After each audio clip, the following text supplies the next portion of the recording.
Hey you, I'm Andy Powell. Welcome to the Allcast Podcast. No topic is off the table. I hope you enjoy.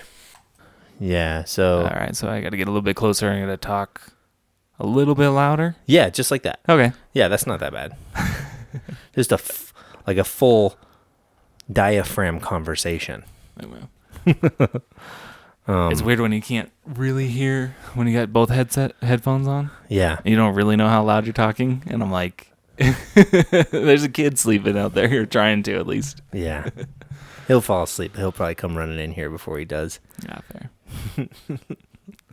So I did this podcast with a guy who was at the Capitol building on January 6th. And he had, 2 weeks later, he had the FBI raid his house. And he's a pastor or something. He's like a kind-hearted man. No ill will or violent intent toward anybody. Did he go inside, or he was just kind of... Okay. Yeah, and I watched some of the footage. They released some of it, but there was not... It's not what they said it was. No. There were isolated events in certain parts, but there were like security guards or police officers or Capitol Police, whatever. I don't know who, but they were like waving people to come on in. They were literally waving people, come in, come this way, go that way. And then that one guy, Jacob Chansley, the guy with the horns, the hat, the big hat. Yeah. That dude, I guess there was some lady cop or whatever that was trying to get the guy, Casey, who I spoke with, trying to get him and his dad, he was with his dad, to go down a certain direction. And he had like this feeling like in his gut, like don't go that way. And it turns out that was like the way where Jacob Chansley had gone. And it was like the Senate floor. Where they went to the actual Senate floor, and he was like, nope, I'm in charge now. Exactly. Yeah. That's where that lady was trying to shuffle them, but he was like, nah, that doesn't feel right. We're going to go this way. We'll hang out over here. They were just like, at first they were just looking for a bathroom. And then some side door, there was like a cop shuffling people in, like, come on, come this way. And he was like, oh, well, let's go inside. There's got to be a bathroom in there. Because there was a Trump rally like a little ways away. Mm-hmm.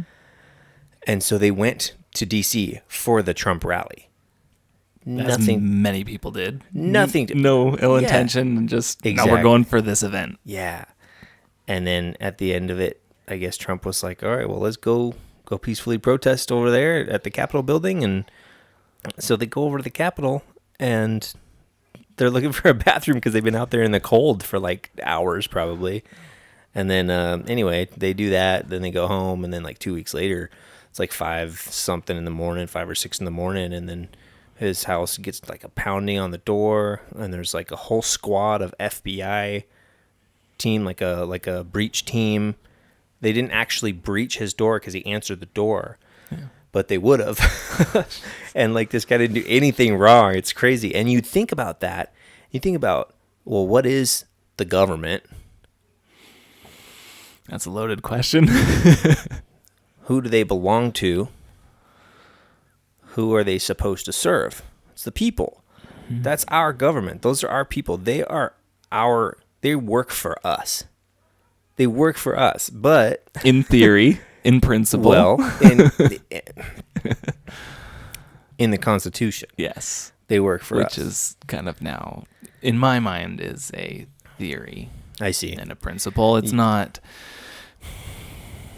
If there's something written down on a document, something like that says like this is what we do, and this is what makes us part of this tribe group or whatever, and that's not followed, are you actually still that group of people or that tribe if you don't follow the founding document? Yeah, I see what you mean. So that's why I say, like, in theory. Yeah. Yeah, but that's how it should be. But those documents only hold water or hold their ground if we choose for them to as a majority. Exactly. So if everybody in America had the idea that, hey, these bitches work for us, and they're out of line. The Matt Gateses and the Eli Cranes of the world. Like, so basically, we'd have another revolution. Yeah, and it's probably gonna be a different type. Yeah, but like if the people of the United States of America want to go into their own Capitol building, they should be allowed. Yeah, and if the government is not serving them enough, short of having like a violent revolution, then they should be allowed to go take those people out of office, out of power, and put someone new in. And of course, there's like a whole process to do that. But obviously, that process is compromised massively. Absolutely. Well, and what's the problem with going there, peacefully protesting, and walking in to have your voice heard in a protest? Right. Peacefully voicing, this isn't right. It's the people's house. Exactly. That's So what's crazy is that this guy got raided by the FBI and then ended up having to go to court and go drive from, I think it was Oklahoma where he lives, drive all the way back to DC because they wouldn't relocate his charges. His hearing or whatever. His hearing. They wouldn't let him do it in his like home state, so they made him drive all the way back to DC, and then they went through the hearing, and then I'm going to have him on again to talk about that. But I guess at the end of the hearing, they mentioned my show. The prosecutor did. They mentioned it by name in association with, like, you're going on these shows and talking about this crime that you committed and trying to, like, get him in hotter water, which is crazy. So he's like, I went and talked to someone on a podcast about something that I didn't do wrong. Exactly. That's not a crime. Yeah. Yeah. But prosecutor's going to prosecute no matter what. They're getting paid to do that, so they're going to do it till they're blue in the face. So that's wild. It's crazy, man. It's so crazy. So is his part of it like done now? Can he speak freely about it without getting? He was. They gave him his sentence, which was actually like way gentler than I expected, but still completely unjust and out of line because he did nothing wrong. It was like 10 days in jail and like some fines and like probation, stuff like that. Jeez. So they're still screwing him. Yeah. Being like, we're being benevolent and giving you a light sentence. Yeah. Even though they're trying to make an example out of people. Yeah. That's all they're doing. Oh, don't you speak up about this. Don't you fight back. Don't step out of line. Exactly. Yeah. Sketchy. It's like a harsh parent. Huh? It's like a harsh parent. It's like an abusive parent. I'm going to lock you in a cage because you did this. Right? No. I remember my parents would send me to my room and be like, don't come out till it's clean. Yep. That's obviously not abuse, but no. It sucked at the time. I was like, oh, this is so hard. You're so unreasonable. Yeah, it's so mean to me. Whatever. No, they're great. They did the best job they could, and I think they did a great job. Yeah, there's a lot of things about how my parents raised me that I definitely disagree with, but now being a parent and also making my own different mistakes, I'm realizing more and more of like, you guys had no idea what you were doing, and neither do I, and we're winging it. And so I have a little bit more grace for them now, and we've had really good conversations together over the last few years, and we kind of both have seen each other's side of the story and of the coin, I guess so. But yeah, being a parent, definitely you go, oh. Yeah. Oh, this is way different than I expected or what I thought. Yeah. You don't know until you know. No. And like, I'm getting to a point right now with my girls, especially my oldest. She has a phone now. Uh-oh. And they both have their own cell phones. And she doesn't know how to navigate friendships and drama. Uh-oh. And so every once in a while, we'll look at her phone and be like, all right, we heard some things, like we need to go through and see what's being said. And like some of like the text conversations between her and her friends is, I'm like, oh boy, I'm not ready to handle these situations that you're putting yourself in, kid. Just like, all right, so how do we have these conversations of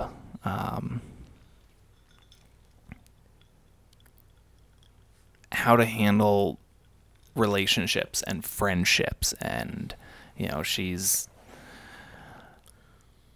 wanting to date. I'm like, you're 10 years old. She's 10? Yeah. Oh, man. And the younger one is 8? Yeah. And they both have a cell phone? Yeah. What kind of cell phones? An iPhone and a No. Samsung Galaxy. Oh, my goodness. Yeah. How did you guys come to the point of thinking now's the right time for you to have this device? Well, we were getting ready. My wife and I were getting ready and like preparing all the paperwork and arguments and everything to go to 50-50 custody with the girls. And it had been, a couple of years where we wouldn't hear from the kids at all while they were at their mom's. And they would be there for 5 days, 4.5 days every week, and we wouldn't hear from them. Yeah. And we couldn't get a hold of them. And the kids were telling us, like, well, we wanted to call you, but mom wouldn't let us use her phone. Oh. And so it got to the point where we're like, we want to hear what they're doing. We want to know how they're doing. We want them to have the ability and the freedom to get a hold of us. Anytime. Especially if we're going 50-50. We're not going to see them for a week. Yeah. And there was just a lot of things that seemed like my ex was hiding about what was going on over there. So that sucks. we made the decision that they were going to have a shared cell phone. Oh, okay. So we got them a phone, and my oldest would not share. She was hogging it, and then... They're addictive, man. Phones are addicting. Well, she just didn't... I don't know. And she's 10. And she's 10. She didn't want to share with her sister. Yeah. So, and then there was a situation where she started trying to impersonate her younger sister. Through the phone? Through text message. Oh, no. With her younger sister's friend. And so it's just like, okay, younger one needs her own privacy, needs to know, like, that her older sister's not going to start messing with her friends and her friendships. So that's why we got the second one. But it was supposed to be one shared cell phone with like limitations and stuff. So how did you decide that it would be like an iPhone rather than like some basic kid type phone where you have 3 different numbers you can dial? Because Mom, Dad, and 911. Because I got a new phone, and so I had my old iPhone I was just like, well, I have it. Yeah. So I didn't have to go buy anything. That makes sense. And then the younger one got my wife's old phone when she upgraded over the summer and got a new phone. Are there like restrictions on it? Oh, yeah. Yeah, we have the parental controls and restrictions and everything on it. So okay, they can't use all the features of like a smartphone, but they can call and text. Yeah. So that's good. That's good. And it has downtime, and like I have controls on it. Like I can control. I can turn it off from my own phone. Really? If I want to, yeah. Oh, wow. So, and I can put like time restrictions and like screen time restrictions. Like all from your phone? Uh-huh. Whoa. So like I have it set right now that they can't use it after 8:00 at night. Mm-hmm. From 8:00 at night till 7 in the morning. Mm-hmm. They can't get in. So they would have to put in their password, and it'll pop up on their screen like, do you want to ask for more time? And they can send me an alert to my phone saying, asking for more. Can I have more time? And I can do like 5, 10, 15, 30 minutes, an hour of time. Wow. And like, yeah, you can, I'll unlock it for 30 minutes. Is this just an app on your phone? Mm-hmm. Huh. Yeah. That's cool. So that's good. So we have that for both of their phones and for their tablets too. So like we have a screen time. Hey, like Is it combined between like both devices? It's supposed to be separated. With the Samsung tablet and the Samsung phone, for some reason, some days it's okay. The phone has the time setting of when from 8 p.m. to 7 a.m. Can't use it. The rest of the day is kind of open. And then the tablets don't have a time of day, but it's a hour and a half time limit of screen time for the full day. Okay. So for the 24-hour period, you can use it for an hour and a half. For some reason, that setting sometimes like goes over and applies to the phone. Okay. So, but it's not shared. So like if I gave 3 hours of screen time split between either device. You can do that too. You can do that, okay. You can set it up where this device has 2 hours, this device has 1 hour, or you can say there's a combined 3 hours a day. Right. Use it as you will between whatever devices. Awesome. That's pretty cool. Yeah. This is something I'm going to have to navigate in the next few years. So It's going to be wild. It's weird. I'm probably because we didn't grow up with this. Well, you don't need to be. I don't think there's a minimum age for having a ham radio license. So maybe I'll just get my son a ham radio and we'll only operate on a certain band. If he needs to talk to me, we'll just have it on all the time. That works. Because those phones, man, like, phones be It's messy. Phones be the devil.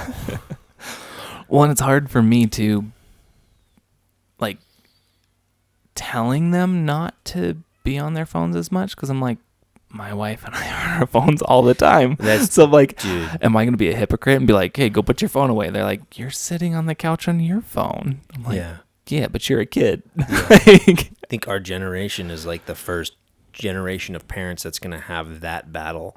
Yeah. Because I think about that around my son all the time. He's like, he's not even 3 yet. And he, like, I'll be looking at my phone and I'll feel him, like, look at me. And then I'll feel like crap. I'll be like, wow, dude, what are you doing? Put your phone, turn it off. Put it in a different room. Just be with the kid. Yeah. Because he's going to see that example. And then even watching TV, it's just like. Has he given you the look yet of why is that thing more important than me right now? I don't know. I don't think so. I think he's wondering, like, I've seen the look of curiosity of, like, what's so special about that?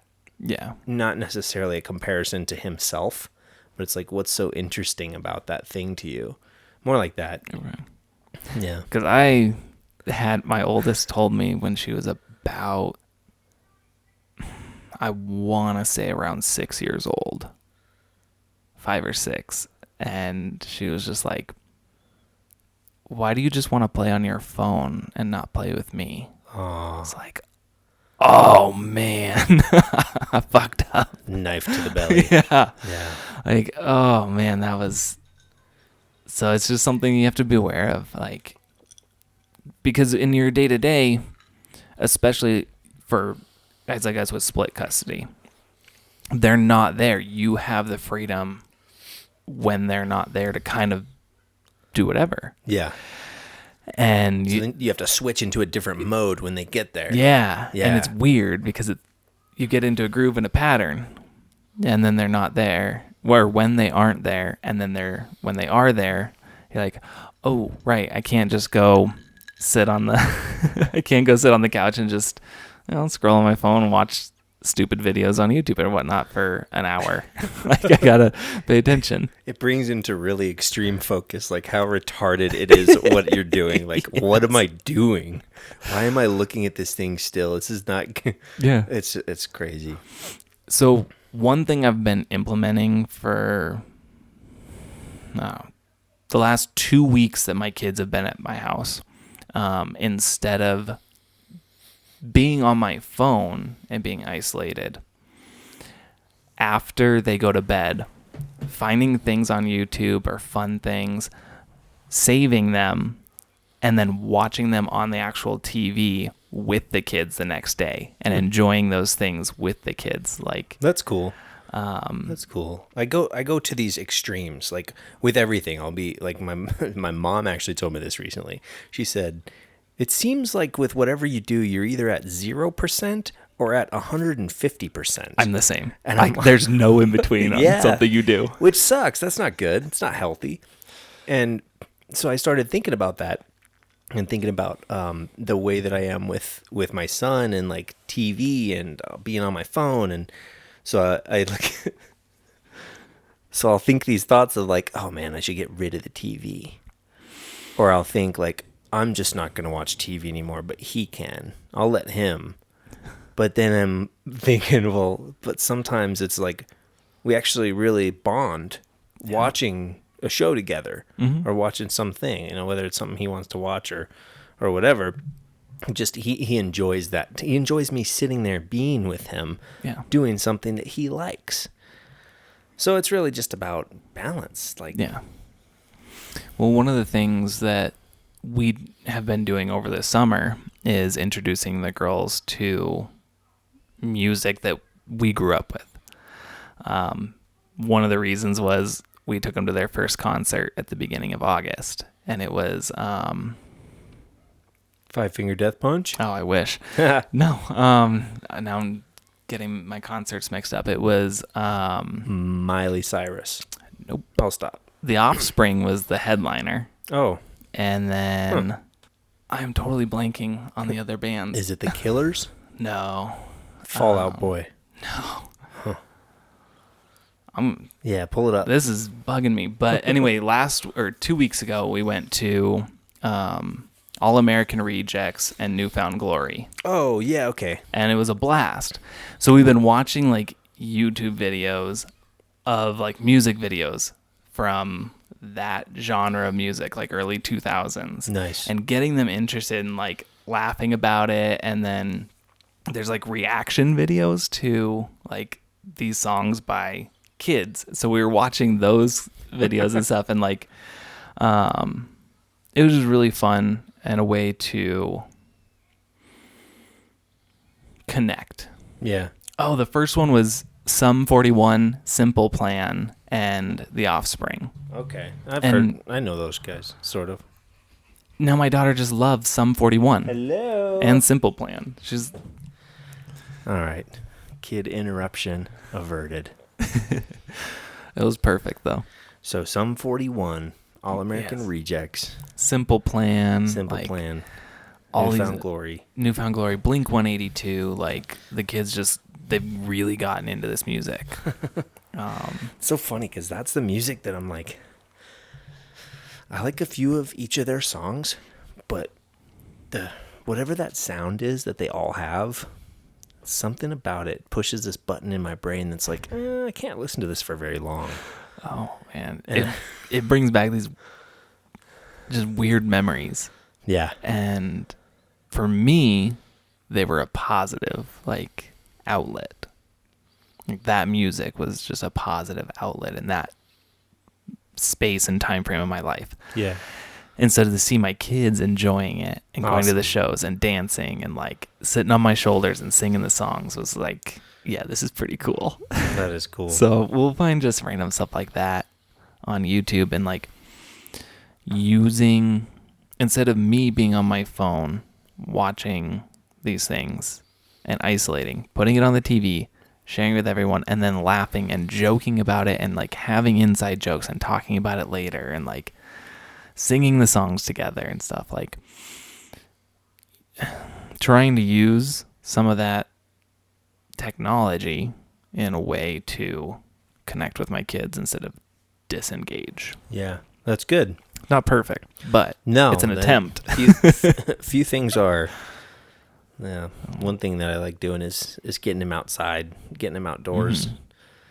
When I can finally get myself to get outdoors and go with him. It's like we talked about the phases of like, all right, they're here and you're a certain way, and then when they're not here, you're a certain way. Yeah. And those ways are mostly the same, but there's quite strong differences. Mm-hmm. And one of those things, like when I'm on my own, I'm like, okay, got to get this done, got to get that done. I'm moving from thing to thing, and I'm like, and then I have my time at night where I wind down and it's pretty consistent. Not super healthy, but it's consistent. And then when he's here, like sometimes I'll go into this like almost like a depressive state where it's like I don't know what to do. Like I don't know, like the the things that I think would be fun for him. Get into this like depressive state, partially because, you know, my family life doesn't look like how I assumed it would ever since I was a kid and wanted to, and have fought for it to look for, you know, 5 years. It doesn't look the way I want. So like I think that kind of lingers in the background. And then it's like, okay, I can only go to the zoo so many times before I'm burnt out on going to the freaking zoo. And it's a great zoo. I love it. But it has to be like, I can't do it every day. I can't do it every week. Like it has to be once a month or something. Right. And that type of thing applies to all the other stuff we do. Even, small things like going to the park. Like we go to the same park every day, and it's the same swing and the same slide. It's like, for us as adults, we're like, this sucks. Yeah. And the kid's like, this is awesome. Yeah. So it's there's that middle ground again. Yep. There's a middle ground somewhere. Gotta put your stuff aside. I will say that does start to change when they get a little older. So it is just a phase. That's good. It's a rough one. I would go nuts. Yeah. But I'm pretty good at avoiding doing the same thing over and over again. Like we'll go do all kinds of different stuff. So, but I notice that when he's here, it's like I'm a lot more inclined to just like sit around because I can't be as active. Right. Because you can't set aside 3 hours of dedicated time to just do one thing that you want to get done or need to get done. Or even an hour. Yeah. It's like, unless it's nap time. Because he'll be interrupted every 5 minutes. That's it. And that would cause me extreme frustration. Yeah. But even when it's his nap time, like he was sleeping for 2 hours at a time. Oh, dang. And now we switched it to like an hour and a half max. Okay. But even when it's his nap time, I'm like, dude, I got to take a nap. Yeah. Because this has been really hard. This kid wore me out. Not difficult, but just like taxing. Energetically taxing. So. You're lucky. He's almost 3 and he still naps. My kids got rid of their nap time at like 1.5 years. They're like, no, I'm not napping anymore. I'm done with this. Oh, I'm going to drag it out as long as I can. I was like, no, you can't get rid of nap time. Daddy needs that. Yeah. They're like, no, you don't. Yeah. And I don't either. Oh, man. Especially my oldest. She would get up early. She would wake up at like 6:30 in the morning, not have a nap all day long, and then not want to go to sleep when it was like 8:30 at night. And I'm like, please, kid, go to sleep. Please. And she was still wide awake. Yeah. I finally get her down at like 9:30. What age? This was 1.5 years, 2 years old. Whoa. And then she'd go to sleep at like 9, finally actually fall asleep, and back up again at 6:30 in the morning. Like, hey, let's do this again. Yeah. I'm like, I can't, child. Give me another 24 hours to sleep. Yeah. It was crazy. But yeah, she's still like that. She refuses to sleep. Man, like, last week, my son didn't take a nap 2 days in a row. And I was at the end of my rope, which compared to the rest of the real world problems, this sounds extremely minuscule. But this is like my entire life for those 2 days. It's just focusing on him, making sure he has what he needs, making sure I'm teaching him things, practicing our letters, stuff like that. Mm-hmm. And then it's like 11:30 a.m., 12:30. Okay, 1 p.m. rolls around. I'm like, dude, are you going to go to sleep? No? And I'm like, are you sure? Yes. Like, okay. You don't want to take a nap? No. I'm like, okay, well, and then he got real sleepy. And so I was like, okay, well, let's go lay down. And so I laid him down. I laid down next to him, pretend like I was taking a nap. And then I actually fell asleep. And then I woke up like I don't know, it's been like 20 minutes, 30 minutes. I woke up and he's just staring at me. Like, he was just, his eyes are wide awake. He's not tired at all. Oh man. That was weird. That was the first time that happened. But Kids can be creepy sometimes. it wasn't that creepy. It was just like, oh, I thought you were asleep. But yeah, I could see creepiness coming from that. Yeah. I don't know. If I woke up and someone, even if it's my kid, like just staring at me, I'd be creeped out. Just like, what are you doing? If I said something to him and he didn't respond and just kept staring, There that you would go. freak me Yeah. out. But I open my eyes and see him and I'm like, oh, hey, what's going on, buddy? And he's like, I don't know. He responded, so it wasn't that weird. Can we talk about Tom McDonald? Yeah. So how long have you known about this guy? Oh man, it's been years. How long? I didn't. Somebody showed him to me like a month and a half ago. A friend of mine was like, hey, you got to watch this music video. And I was like, yeah, whatever, dude. Everybody says that. And holy crap, it just blew my mind. And then I started listening to other songs of his. I swear I showed him to you when we were living at that house on 30th Street. It's possible. What song would it have been? I'm trying to remember. You know, it doesn't matter what song it was, and I'll tell you why. Because at that time in my life, rap, that type of music, all sound the same to you? yeah, it all sounded the same. It wasn't on my radar. It wasn't music to my ears. But I heard this guy like a month and a half ago, and I was like, holy crap, this is amazing. And I just haven't stopped listening to it since. It's good. I'm trying to remember which song it was, because I mean, it was a while ago, and all I can think of right now is his from back, his earlier stuff is his song Buttholes. Oh, I don't know that one. That's basically all about unpopular opinions. Oh, okay. And like everybody's got unpopular opinions, Yeah. and everybody's got a butthole. Like it's a fun song. That's what I love about his Snowflakes. stuff. I love that one. That's a really good one. Yeah. Snowflakes melt when it's hot, kid.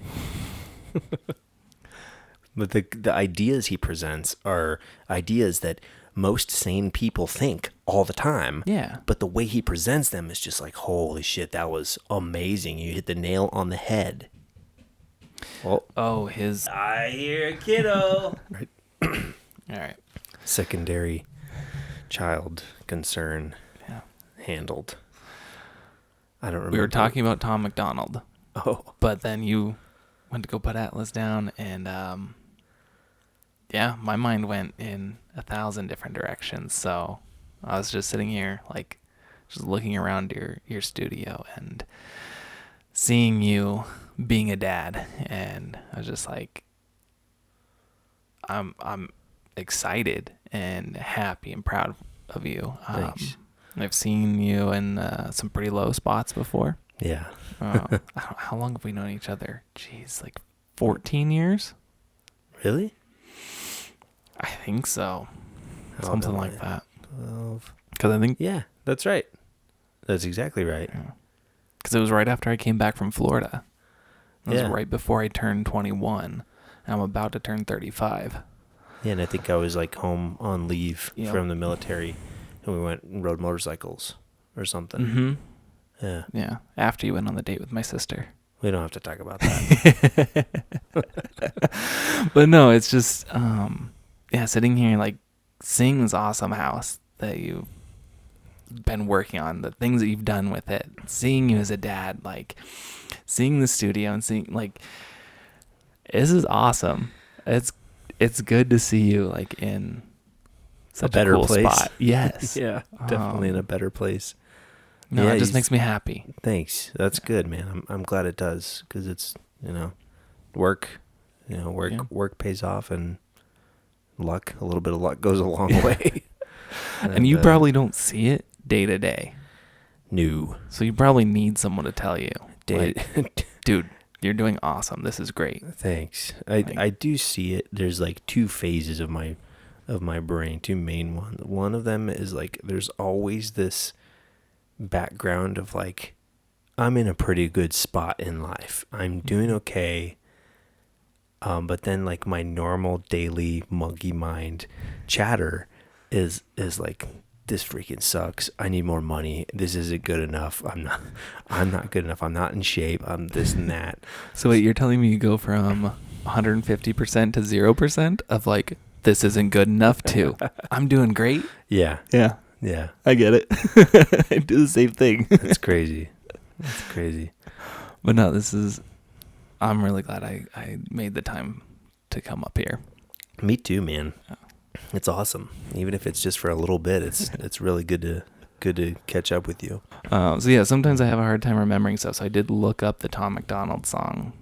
That the two that I remember were like the first two that I listened to his. I was like, yes, was I'm Sorry and White Boy. White Boy is one of my favorites. White Boy came out in 2018, and Okay. I'm Sorry came out in 2019.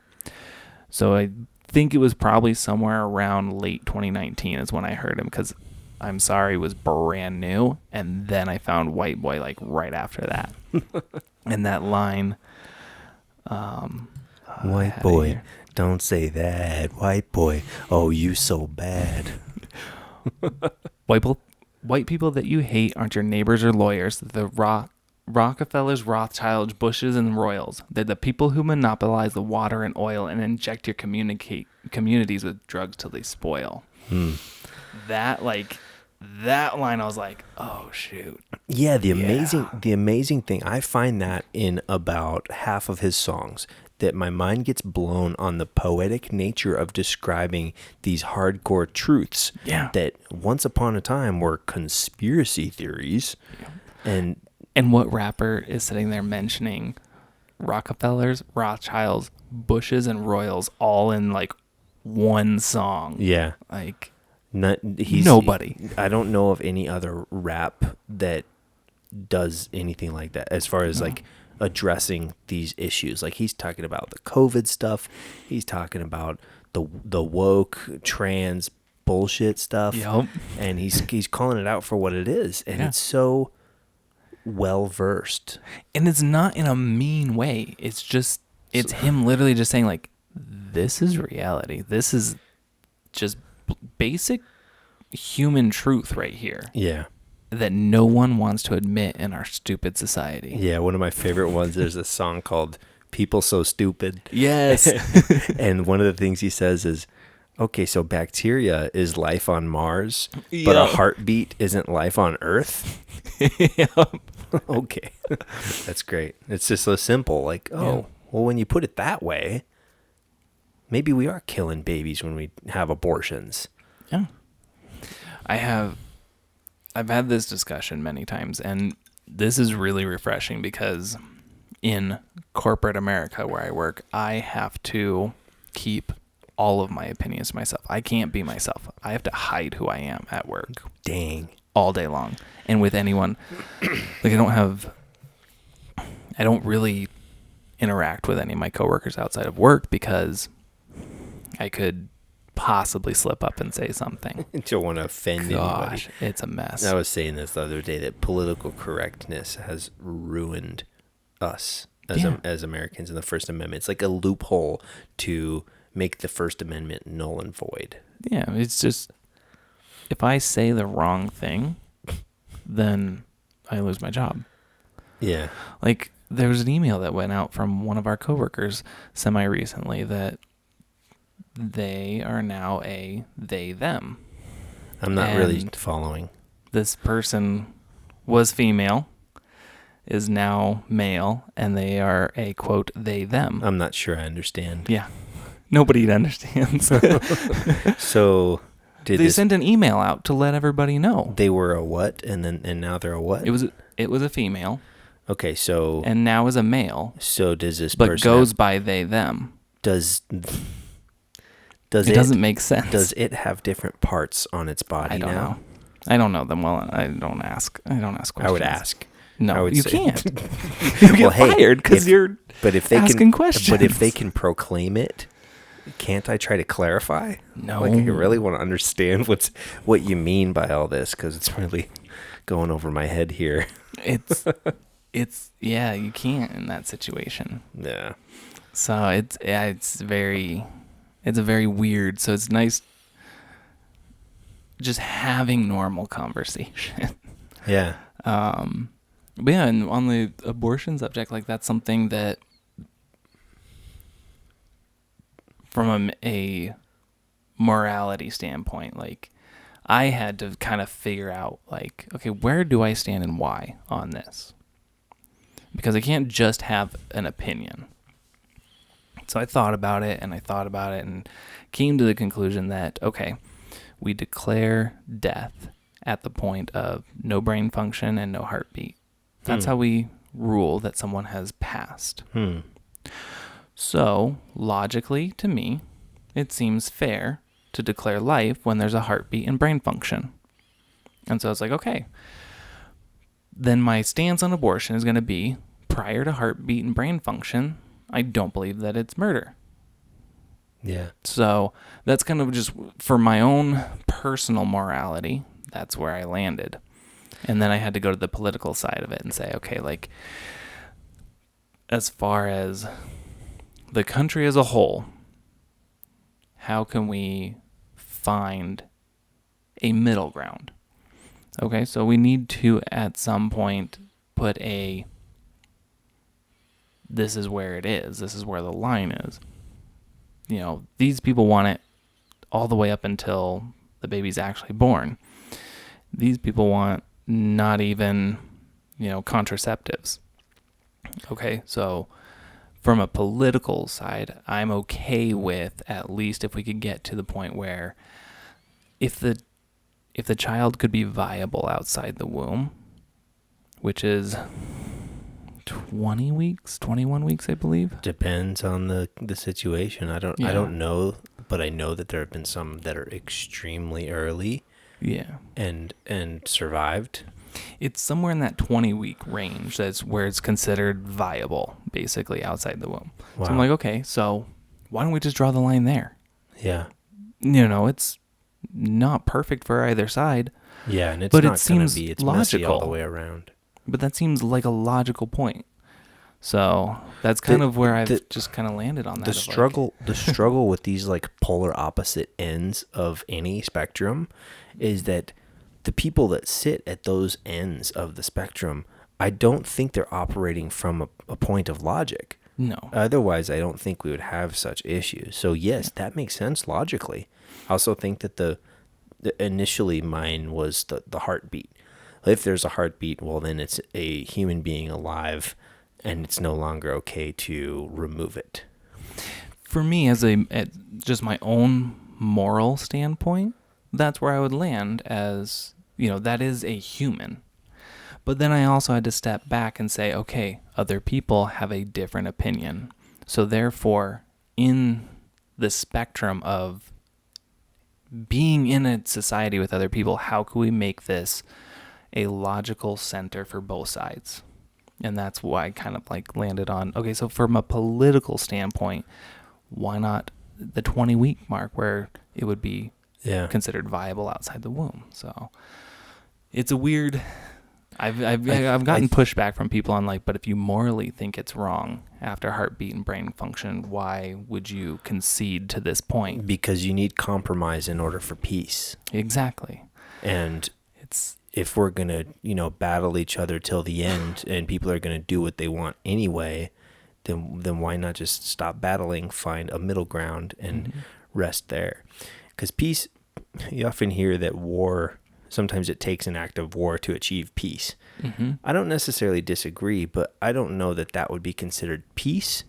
It might be a state of non-war, but it might be more like subservience rather than peace. If you have to force something to happen in order for peace to be. It's dependent on the situation. Totally. It works in some situations. I was listening to a podcast on the way up here that they were talking about this in reference to what's going on in Israel right now, referencing back to World War II Japan, where we dropped 2 massive bombs on a civilian populace to basically stop it and say, we could wipe you out.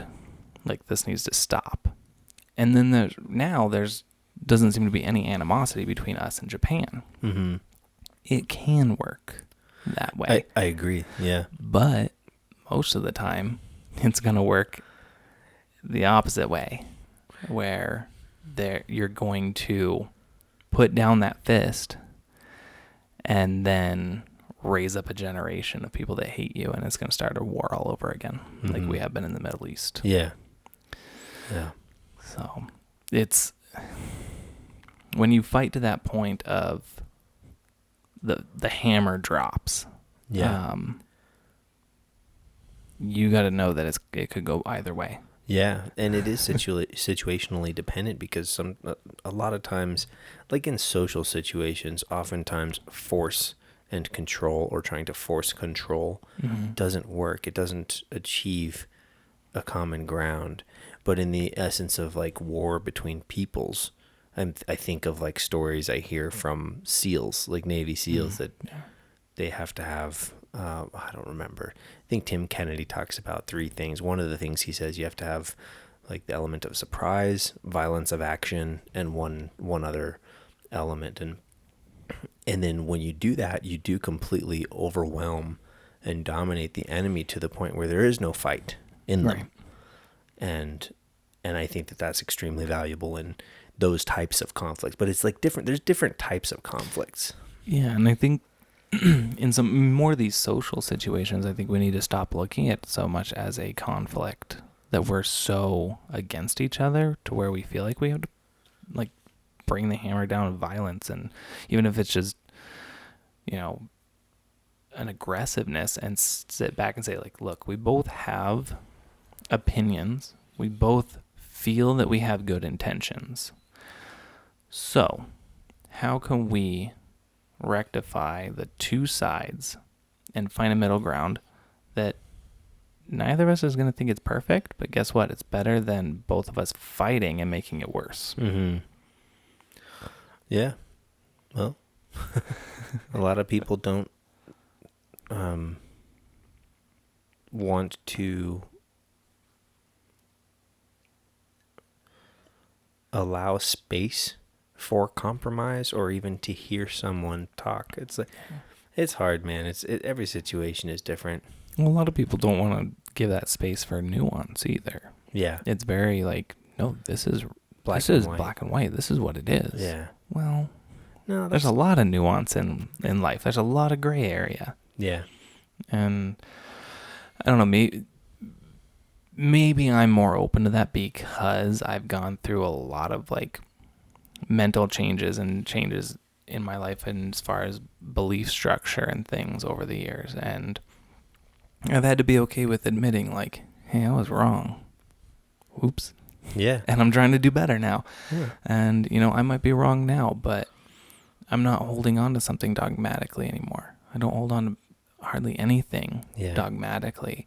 At this point, this is what I think right now, based on these logic paths, and that can change. If someone comes to me and we have a conversation, I'll be open and I'll listen. And that might change my mind, it might not, but I'm open to having my mind changed. Yeah, exactly. Like, I think Joe Rogan says you don't want to be married to your ideas. Mm-hmm. Yeah. And then also, if you gain new information, you're an idiot not to factor in new information. Oh, yeah. I mean, if it's good information, true and factual information. Yeah. And that's just, I don't know how family friendly we're trying to keep this show, but this actually, it's funny you say that. I'm excited about this one because like a lot of what I do, like since I'm now a Christian, is like, I try not to cuss too much. I try to, I want to be really honest and really real and raw about the actual issues going on, which is why I'm not afraid to talk about, trans stuff, racist, whatever it is. At the beginning of each episode, I have an intro piece that says, no topic is off the table. Mm-hmm. And I mean that. It doesn't mean I'm going to, talk about anything and for as long as somebody wants to. Right. If it starts to go down a stupid road, I'll be like, all right, whatever, dude. Next thing. But I wanted to have this be like the first episode in a series of episodes that's called a Sorry Mom episode. Perfect. So Well, I say that because in my daily life, I swear like a sailor. yeah, Like constantly. And so I was about to say something. I was like, I don't know about say family. say whatever you But I was want. going to say, like, it's important in those situations when you are open to new ideas and new information to have a good bullshit meter. Oh yeah, Like, it's something I picked up from Jack Spirko from the Survival Podcast years ago. And that stuck with me. It's like, you have to have a good bullshit meter. yep. Because Otherwise, you're gonna get taken for all you're worth. be open to listening, be open to hearing, but That's it. always keep that on. Yeah. Of like, is that? Always question, always think, always analyze. You have to have your own screening process for every piece of information that comes across your desk or your mind. Absolutely. Yeah. That's funny because your dad introduced me to Jack Spirko. Jack Spirko. Yeah. I think it was me, you, and Ben. He told us to listen to episode 1050 and 1051. He's like, if you listen to these two, you're going to get hooked. And we did. And we were all hooked. We're like, this is awesome. I was not hooked. I've listened to less than 10 episodes of Jack Spirko. Really? Yeah, but there was one that I listened to over and over again. And it was the one where he talks about where the solution to this current war for America starts in your own home, starts in your backyard. You don't worry about the federal government. You worry about what's happening in your home, your neighborhood. I'm pretty sure it was that one. Then It's I 1050 listened to or that 10. one a bunch. Okay. But- I thought you did follow him for longer. I didn't actively listen to episodes. I watched some of his videos now and then, but it was one of those things where I was moving too fast in life to slow down and plant food, like grow food. Yeah. Now I'm more at that pace, so maybe I'll dip back in. But, but as far as like being able or not able to say certain things on here, I have two. I feel like I keep saying I have two modes. I have two different angles on it. Like one is like coming from the Christian perspective. And then the other one is like, okay, I'm an American. So there's the First Amendment. There's the Christian perspective where, I'm not going to go down the road of profanity, like extremely off. I want to be respectful. I want to be respectable and be able to approach things with tact. Mm-hmm. And I think the more I curse, the less that happens. So that's just as one example.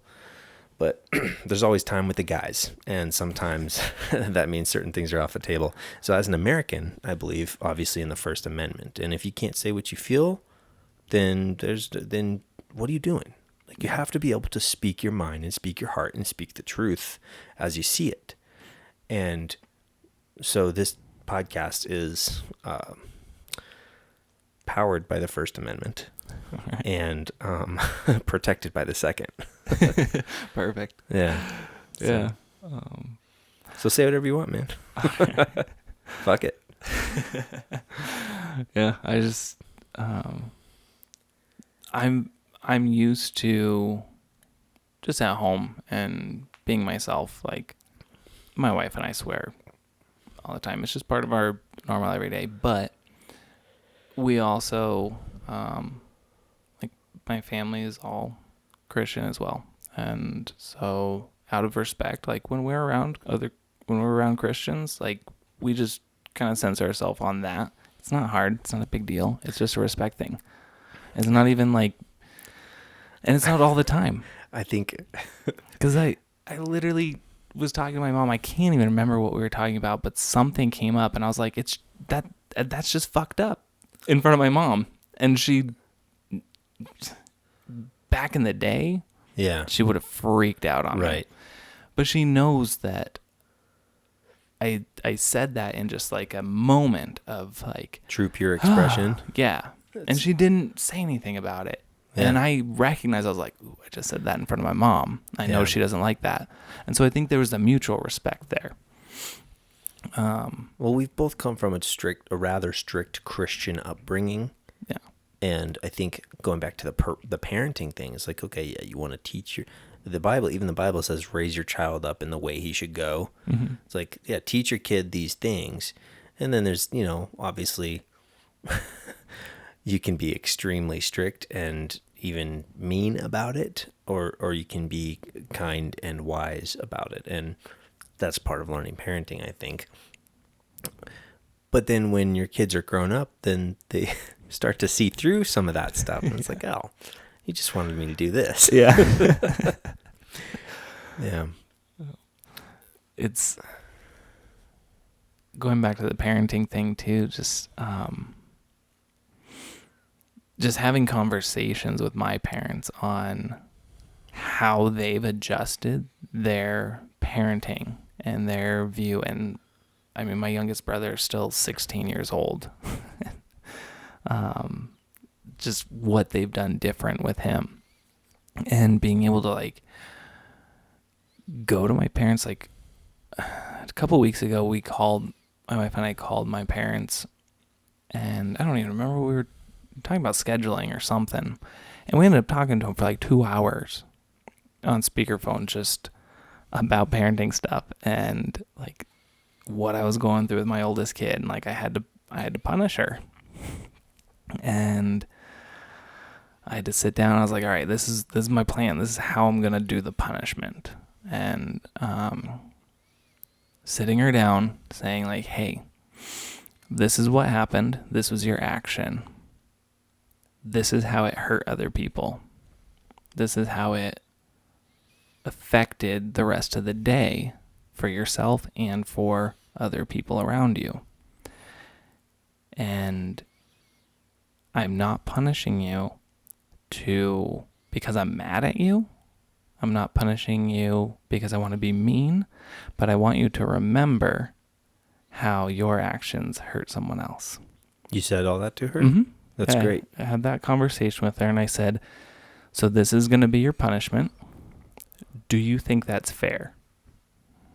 And she said, yes. I said, you can be honest. If you don't think it's fair, you tell me what you think would be fair, and we'll discuss it. Dude, that's awesome. And she said, no, that's fair. I said, okay, so that's going to be your punishment, so that you remember that when you hurt someone else, that there's going to be consequences that will come back and hurt you.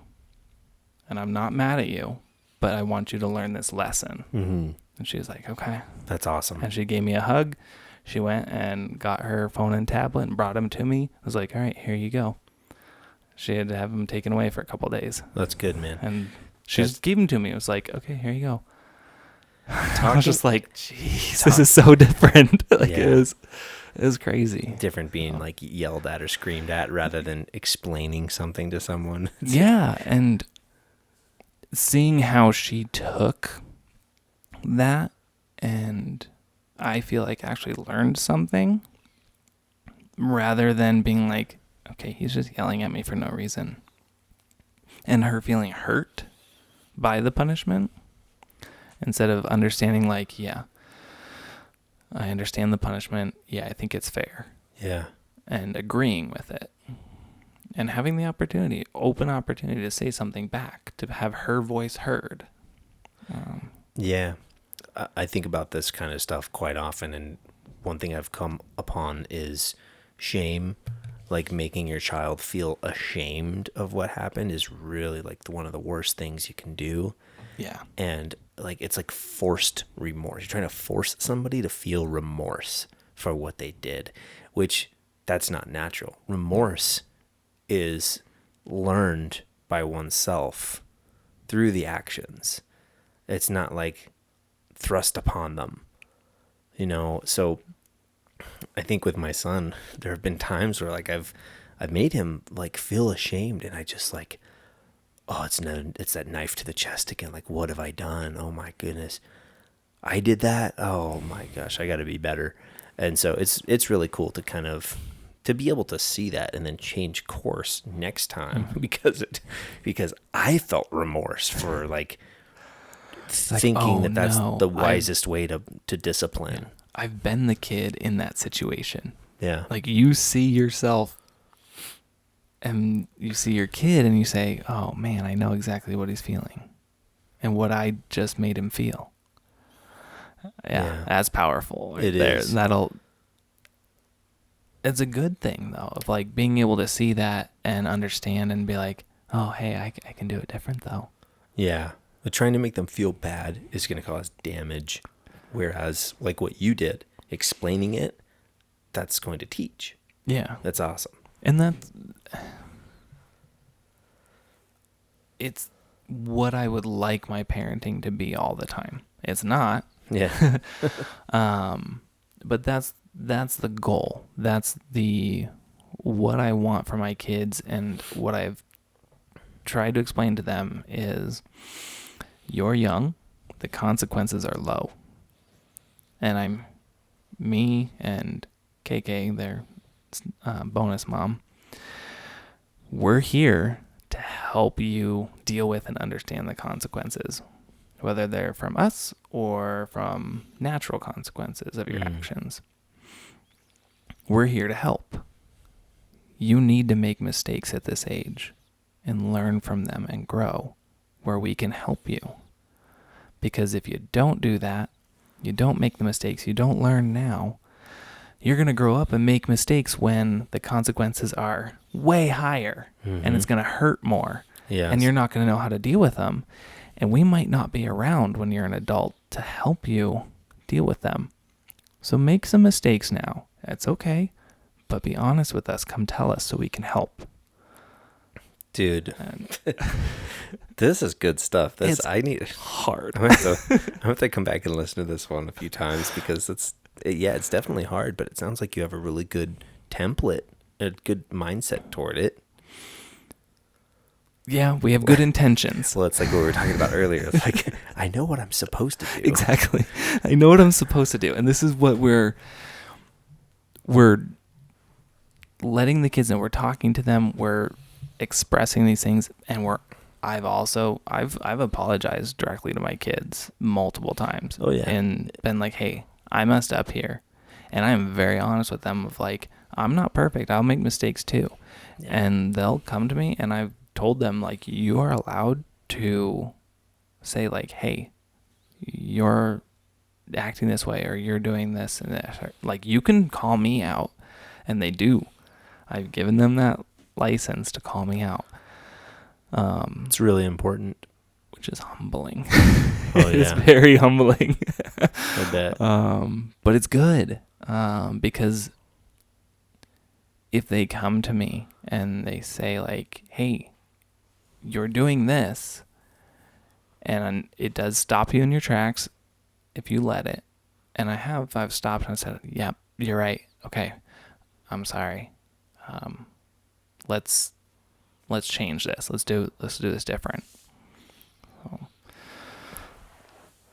that's good, man. I'm scared going into them, like, going into like teenage years, like junior high and high school. I'm like, this could really come back and bite me in the ass. But What, the calling you out thing? Yeah. Oh man. And then giving license to question things. But I'm like, yeah, whatever. You know, that's part of it. That's part of it. And that's another good parenting example. You're showing them, like, hey, it's okay if you mess up, and I'm willing to show you when I mess up and how I address it and correct it. Mm-hmm. It's cool. Yeah. Yeah. They're gonna be some strong people. Yeah. Both of them. Do you still have that little pit bull? No. What was his name? Moto? Yeah. Yeah. No. We had a situation. We were moving around a lot in 2020 and 2021. And very recently, after we moved into my wife's townhouse, picked up the kids from my mom's house after work, came home, fed the dog, kids ran upstairs to go put their backpacks away, and my youngest ran downstairs and just wrapped her arms around Moto's neck while he was eating. Oh, no. And he whipped around and bit her in the face. Did he hold on? Not for very long, no.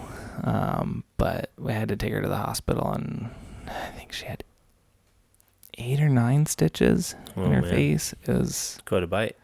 Yeah, it was a mess. So, because of that, and because we went to the hospital, like there's a report, and so then I ended up wasn't able to follow all the rules and everything to be able to keep him. So I ended up having to surrender him to the county. Oh, okay. Yeah. I don't know anything about that kind of stuff. I didn't know there were rules. There's a whole quarantine period and a bunch of different things. And I'm like, there's just no way I can. After a dog bite? Yeah. After a dog like attacks a human, yeah. It's a quarantine period and all these different like things that you have to do to be able to keep the dog. I see. You have any other pets now? I do. We have 2 cats and a snake. What kind of snake? It's a aberrant California king.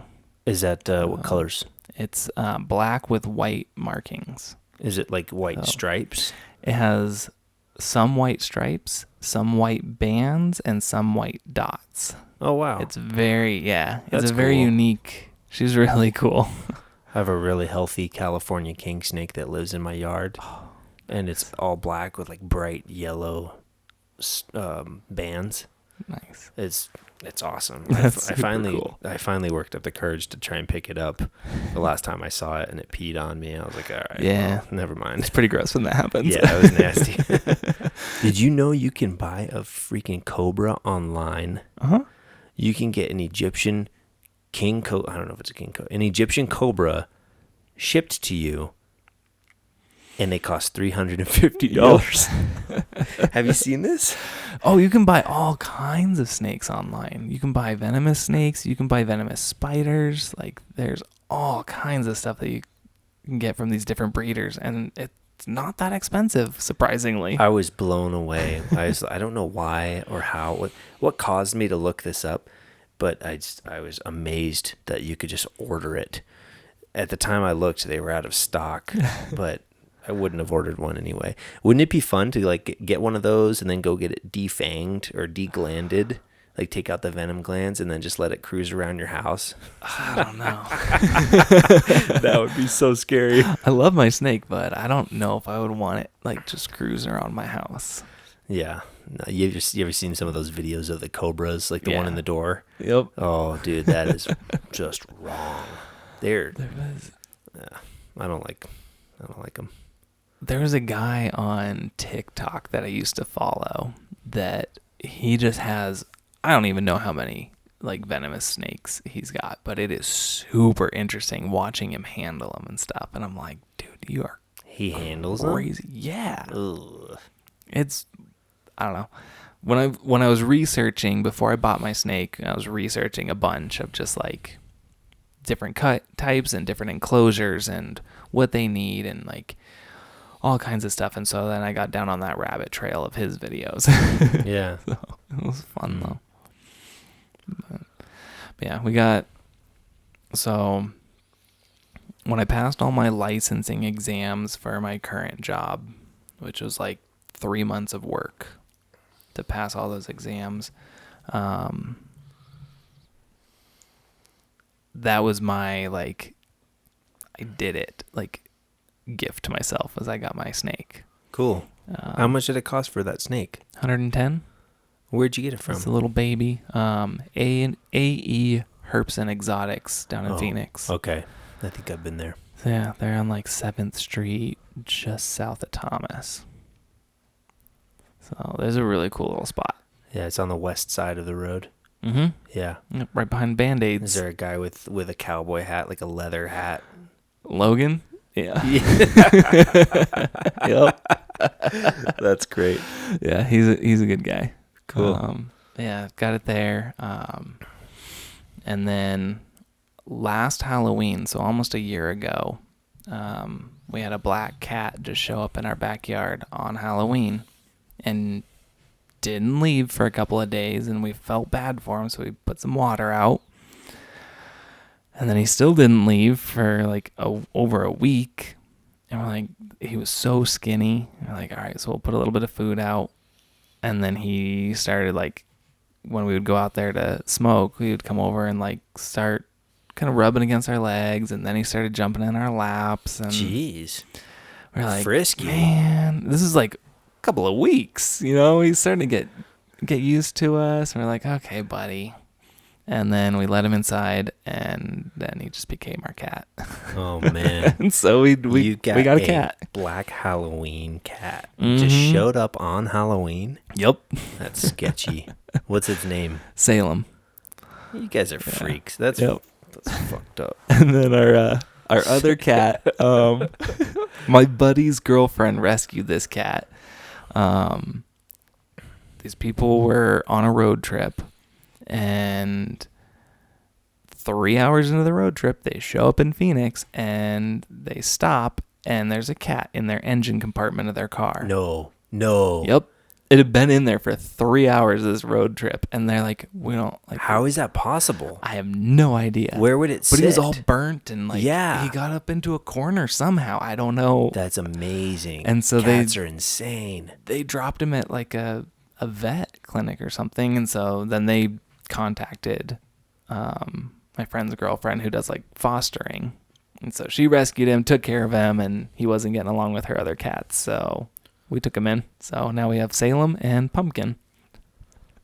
That's hilarious. So we have a black and an orange cat. I can't believe that it survived in the engine compartment for 3 hours driving. Yeah, and he's kind of fine now. I don't know. Watch, it's a Tesla. No, but apparently, like, he was all burnt up, and like his paws were like totally just burnt. The skin was like burnt off and everything. He's fine now, except he's real dumb.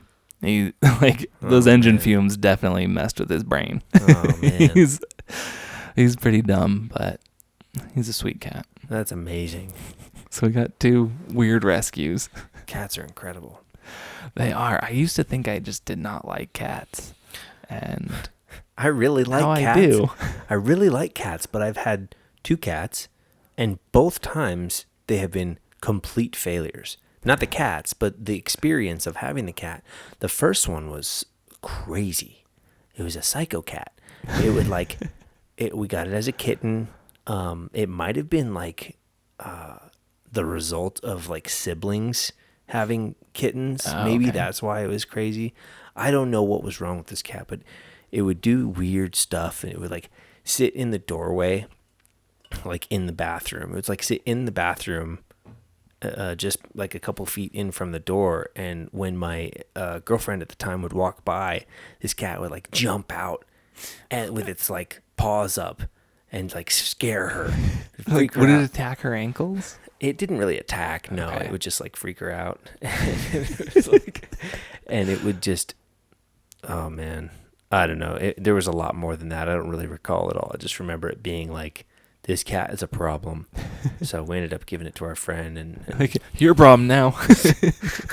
they got along with it, I guess. But then recently I had another cat, which was my brother had, I think they had 3 cats, and one of them wasn't getting along with the others.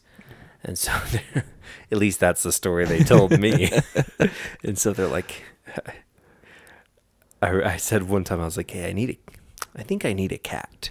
And I said it to my brother, and he's like, oh, how many? And I'm like, what? And so they had 3. And so he showed me this picture of this one cat. Beautiful cat. It was like one of those gray ones with blue eyes. Oh, yeah. It was some kind of a Siamese cat, and it was purebred. And I was like, wow. Okay, cool. Let's bring her over next time you come over, and I'll try it out, see how it goes. And it went okay. She was hiding at first, and then she came out and got kind of friendly and stuff like that. I didn't have any cat food at first, so I gave her a can of tuna. And then every time I made some sort of meat after that, she wanted it. She would sit there and stare at me Like, where's mine? This is she's meowing, saying this. Where's mine? Where's mine? Where's mine? And I would give her some of the meat. And if it wasn't tuna, she would sniff it and then look at me like I'm an asshole. Like, why are you eating this, you idiot? Yeah, like this cat was so. Either way, she became a problem. Like I had to put her in the garage sometimes because she was acting up and she was wild. And then I find out later that this particular breed of cat is a loud cat. They meow and meow, and that's just like what they do. That breed. And so I kept her in the garage half the time, and then she would like piss on my stuff in the garage, not because she didn't have a place to go pee. She was mad, but because she was like, fuck that guy. Yeah. It's like, so after like 5 or 6 or 7 times of that happening, I was like, okay, she's got to go. And it really sucks because when she was sweet, she was super sweet. Yeah. But that was only like 30% of the time. So, yeah. That's funny. We got like 15, 20 minutes. What you want to, what you thinking? You want to wrap it up here? Yeah, I think this is great. Cool. Yeah, this is really good. I enjoyed. Awesome, man. We'll have to come back and do another Sorry Mom episode. Absolutely. Well, thanks, Justin. I can come back up here. You can come down to the valley. We can knock one out. Yeah, I want to get some. I don't have as cool of an office, but I mean, we got the office down in our house too. I want to get some lapel mics. And that way I can just take like a little case of lapel mics. That'd be nice. My laptop, and then like a little, what do you call it? Audio interface. Mm-hmm. And then just be able to do mobile ones super easy with a high quality lapel mic. Because yeah. That would be awesome. Yeah, it'd be cool. Podcasting on the go. I would love that, man. If I could be my full-time job, dude, I'd be so stoked. Travel the world and talk to people. That's right. Man, that'd be a horrible job. Sounds awful. See the sights, get the inside scoop. Yeah. Yeah. Well, thanks a lot, Justin. I appreciate you doing this. It's fun. Yeah, thank you. We'll do it again soon.